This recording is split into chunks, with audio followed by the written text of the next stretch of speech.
నేను అనుకుంటున్న వీళ్ళకు బీఆర్ఎస్ వాళ్ళకు సంతోషంగా ఉన్నట్టుంది, ఒక సంబురం చేసుకుంటున్నట్టుగా కనిపిస్తున్నది మనకు.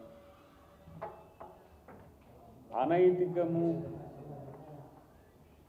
అక్రమము నా జీవితంలో చేయలేదని చెప్పి కేటీఆర్ మాట్లాడుతుంటే నవ్వు వస్తున్నది.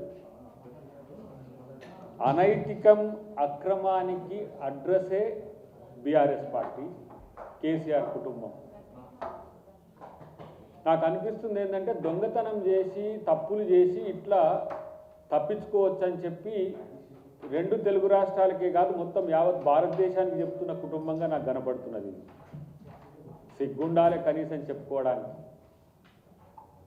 మీ ఆస్తులు 2014 కంటే ముందు మీరు సమర్పించిన వాటిలో ఏమున్నది, ఈరోజు మీ ఆస్తుల నికర ఆస్తుల విలువ మీరు పబ్లిష్ చేసిన దాంట్లో అంటే ఏంది, ఎలక్షన్ కమిషన్ ఆఫ్ ఇండియాకి ఇచ్చిన దాంట్లో ఎంత ఉందో ఒకసారి సరి చూసుకోండి. ఏం కష్టాలు చేసి మీకు ఇన్ని డబ్బులు వచ్చిండ్రా బాబు? మీకు